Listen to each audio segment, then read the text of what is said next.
Brother looked at me.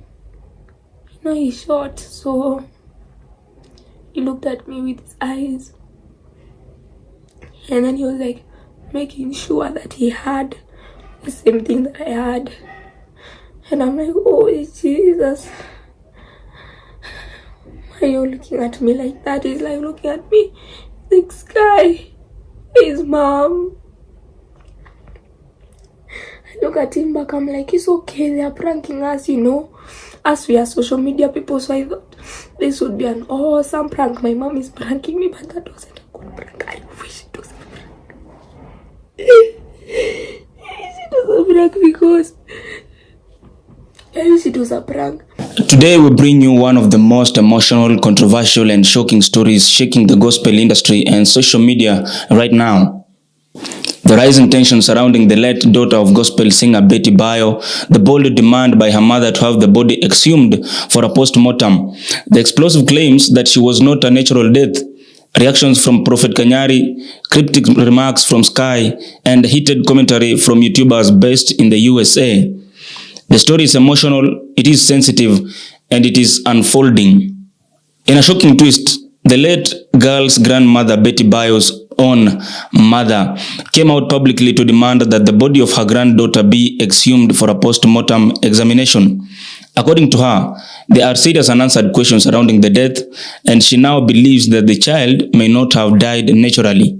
In her bold emotional statement, she claimed that she was not satisfied with how everything was handled, including how fast the burial took place.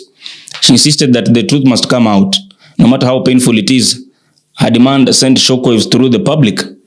Many Kenyans began asking, what does the grandmother know that the rest of the country does not?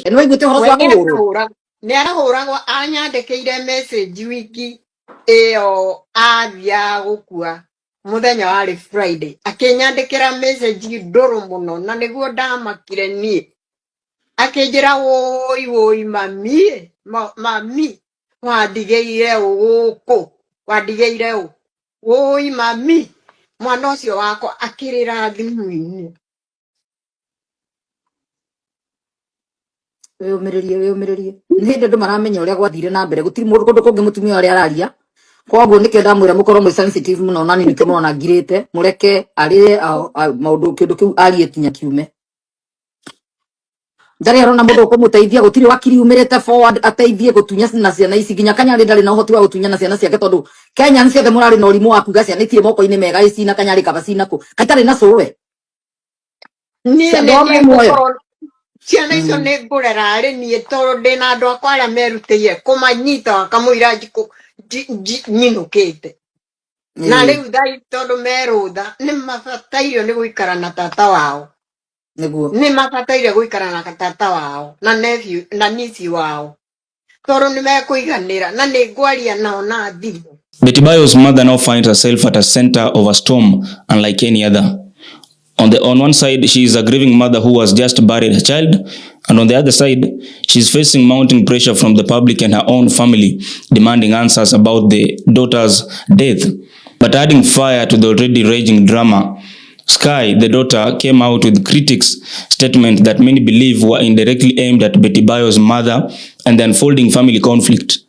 Though he did not mention names directly, her words were interpreted as dismissive and defensive. She suggested that some people were now seeking attention and that grief should not be used as a tool for public sympathy or thinly veiled attacks. I could see her crying. The tears were running down. I could see her crying. I'm like, Mom, I miss you, I love you. And I'm saying, Mom, I miss you, I love you. I'm trying to scream, but this poor pushing me out of the ambulance because I want to talk to my mom. But I wasn't allowed because the stress might affect her. But I had a bad feeling that this should be the last time I see her. After I saw her condition, I was broken. I was shattered. Everyone was crying. While I was talking to my mom, she could still hear my brother in the background crying loudly because he's not a soft crier. So, let me wipe my tears. So, that day after I saw her condition, I was like, I have to pray for her. The next day it was on. The day I met her was a Saturday. The next day was a Sunday. On Sunday, I didn't go to church, but it is because so many things were going on. And after they saw my condition, they were like, there's no way this girl can go to church. People will be wondering why she's so sad, why she's so what. So, that day, Nili decided I fasted that day. Sikukula the whole day. I didn't eat. After seeing your mom in that condition, can you feel like eating? Me, I didn't feel like eating. Eating was the last thing on my mind. So I felt like, let me take this opportunity. People would ask me, by this, like, the devil came with temptation. My auntie would usually come with pizza and what. Me, I didn't feel like eating. I felt sick because my mom is in the hospital and I can't be with her. That day I prayed. I had Bible verses screenshotted. My phone is filled with Bible verses screenshot, because I enter my prayer, I say a scripture and say, God, my mom will not die. I said, God, my mom will not die. God, I will not look at photos and say this was my mom. And I told God, by next week my mom will be out of that hospital. I told God, by next week that woman will not be there. In the might, I had so much faith. And then I went to school. Monday 10th November, I went to school, trying to make everything okay, not telling my friends what's happening at home, because I think I got that blood of not venting on my feelings. I don't say my feelings easily. If I ever speak to you about my feelings and start maybe crying, I can never do that. I'm strong like my mom. I can never start venting to you and say how sad I am, mama. Let's say at you, no. I'm not really, I can talk to you much, but I'm not really a deep feelings person. So I didn't tell my friends anything, that my mom is in the hospital. So they assumed everything was okay. Just before break, I was in class learning and having fun, and another teacher from the reception says, "Hi Sky, and you're being called, and pack your bags, you're going somewhere." I took my bags, my school bag. I went down, because this upstairs. I went downstairs now to the reception to see my driver there, and my brother, and he told me mom wants to see me. She wants to talk to me. And I was like, finally, yes, Lord, you have answered my prayer. She's finally healed, because I was like, finally she can talk, because the last time I saw she was able to talk. God is almighty. Reminder, this was 10th November 2025. I saw my baba and I saw my dad in the same place. If you ever see those two men in the same place, know something major is going on. And I hugged my baba. I'm like, Papa, why are you here? She's okay. Maybe they came with flowers. I'm like, she's okay, so why didn't you come with flowers? Why is no one smiling? Everyone, my dad, he likes to hide his emotion. He had glasses and a mask. I'm like, why are you having? I thought she's supposed to be smiling. Where's mom? I want to see her. Why don't you guys have... On my car ride there, I wrote a card saying, Mom, thank you so much for healing. Thank you, God. I've been praying for you, and I wish for the best. We have fought over this thing. And I had my card, in my hand, ready to give it to her, and say, this is my card for you, Mom, and I thank God that you have healed. Instead of going to see my mom, I think this was a therapist or something, or a consultant. I don't know who she was, or a doctor there. Me and Danny, they said that he let me enter this one room. Me and Danny entered inside that room. That woman started saying stories. Started saying stories. Like, I'm telling you, I was frustrated. I'm like, where is my mom? I'm not gonna lie, sometimes I can have an attitude, because I was like, she's asking me, hi Sky, smiling at me, and me, I can't smile. My mom is in the hospital. Like, hi Sky, how are you? How are you? What do you like to eat? And I'm like, what's up with you? I want to see my mom. Please, I want to see my mom. And they started telling me questions like, which worried me. Started saying questions like, what would you do if your mother was no longer here with us? What would you do if your mother is dead? I said straight to her face, and I remember I said straight to her face, my mom is not dead. I don't know who told you that. And by next week, she won't be in this hospital. She's going to be healed. Started sanitizing her. She's like, okay, by next week, she won't be here. Yes. And then they told me that her condition is so bad. In the morning, they had to resuscitate her. And I told her, yeah. Started saying how bad her condition is. Like, her condition is bad, worstest. She's on a lifeline, life machine.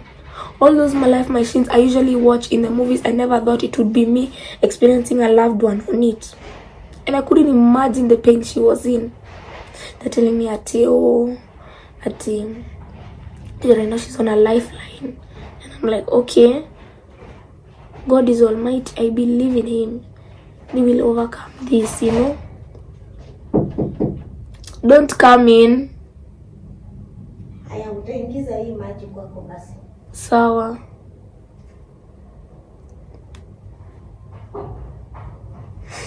So that's what I told that woman. She said, you love your mom, right? And I said, so much. And then she was like, I would love to talk to her, but she's no longer here with us.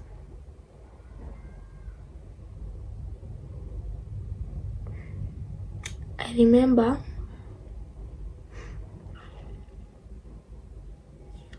my brother looked at me. You know, he's short, so he looked at me with his eyes. And then he was like making sure that he had the same thing that I had. And I'm like, oh Jesus, why are you looking at me like that? He's like looking at me like, Sky, his mom. I look at him back, I'm like, it's okay, they are pranking us, you know.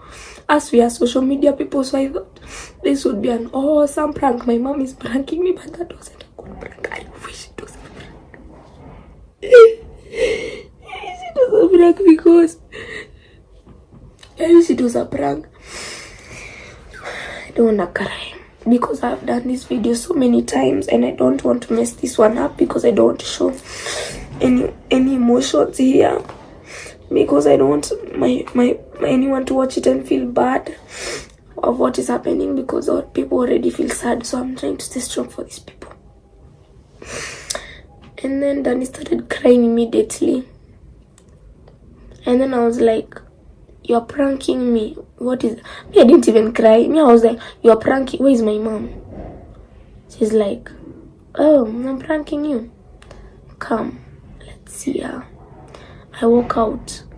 I'm seeing everyone looking at me pitifully. I was walking, I was feeling okay. People wondering, Sky, why are you not crying? What's up with you? Because it's not like it didn't hit me yet. As it came, it didn't hit me at all. It hit me like a banger. The news went so down so fast, like I measured it like a pill. I fell down while we were walking to her room. Like, geez, it's like something caught me. I fell down. It's like like something. I fell down and I started crying. And I was like, oh, my mom is not dead. My mom is not dead. My mom is not dead. My mom is not dead. I fell down. I remember. This only angered many Kenyans who felt her words were insensitive given the seriousness of the allegations. But others also defended her, saying she was just trying to protect the dignity of the deceased and prevent the matter from turning into public circus. I went to this big room. She was on a hospital bed, her body facing a window. I entered. I looked at her with no tears in my eyes, looking at her like this. I was soaking it all in because I knew this would be the time I will see her normally. That time she looked like human. Because you know, dead people don't look the same after even a day or an hour. I want to soak in that this will be the last time I'm seeing her. Tubes were running through her mouth. You could see blood is running through. And when people are dead, their fingers are black. And their tongue is also black and purple. Her tongue was purple and the inside was black. She was like, and tubes were running and blood was running through. Her skin was still normal because she died a few minutes ago. Not minutes, few hours ago. So I saw her. I saw my mom dead, lifeless on a hospital bed, still with hospital clothes, lying down there peacefully, sleeping. I don't like saying she's dead, it hurts my feelings, so I just say she's sleeping. So I saw her there sleeping. Everyone was shattered in the room. I was like looking at her. Up to this day, I don't believe my mom is dead. But now, controversial televangelist prophet Victor Kanyari also weighed in on the issue. And as expected, Kanyari argued the family to seek professional investigations instead of just emotional confrontations, stating that accusations of murder are too heavy to be thrown around without scientific evidence. Singetaka sana kuongelea mambo ya Betty Bayo ama mama wa watoto wangu. Sikuwa nataka kuongea hiyo maneno. Na ndio maana ninajua mambo mengi lakini nimenyamaza kwa sababu nilikuwa nataka tukunyamaza. Lakini baada ya mama kuongea, mama ya Betty Bayo, nikatamani kuongea. Huyo mama umeona ndio mama ambaye amekufiwa na mtoto wake. So wananchi wajue hiyo kitu ya kwamba huyo mama ambaye ako Amerika ako na uchungu sana. Maana huyo mama amekufiwa na mtoto wake. Amekufiwa na mtoto wake. Mimi nimekufiwa na mama wa watoto. Tash amekufiwa na aliyekuwa mke wake, maana walikuwa wameachana miezi 3 za mwisho. Lakini huyo mama huyo ndio mtoto wake. Na mimi ningeomba kama Pastor Kanyari, the reason why sikimbii sana juu ya watoto, ninanyamaza kunajiangalilia. Na niko na huzuni sana juu ya huyo mama, nimemhurumia. Na ningeomba Tash usikiza tu mawaidha ya huyo mama ili Tash usipate laana ya aliyekufa ama upate laana ya huyo mama akiwa hai. So sikiza tu mawaidha ya huyo mama. Watu wanaweza dharau huyo mama, lakini mimi siwezi mdharau. Huyo mama amekufiwa na mtoto wake. Huyo tu ndio mtoto ambaye alikuwa anamsaidia. Ndio mtoto ambaye amempeleka mpaka ng'ambo. Ni mtoto ambaye amejengea mpaka mama yake mzazi. So hata mimi Pastor Kanyari nitasikiza huyo mama chenye atasema. Ni sawa watoto ni wangu, lakini nitasikiza huyo mama. So ningependa kupatia advice Tash, tuheshimu tu huyo shosho. Ako na miaka 70 something, ili akule chakula ingie kwa tumbo. Ni vizuri tusikize wishes zake ama mapenzi yake. Sina kingine cha kusema. Mungu awabariki na Mungu awaonekanie na awatendee. Mimi sina haja na mali ya Betty Bayo. Mimi Mungu amenibariki. Chenye niko na haja nacho ni saa hii tuponye mioyo ya wale wamegonjeka. Hata huyo Tash, hata nani, tuponye mioyo ya watu. But this has now turned into a national debate touching on some issues. Number 1, family rights. Number 2, burial laws. Number 3, medical transparency. And finally, emotional justice. Do you support the grandmother's call for a post-mortem? Or do you believe the family should be allowed to heal in peace?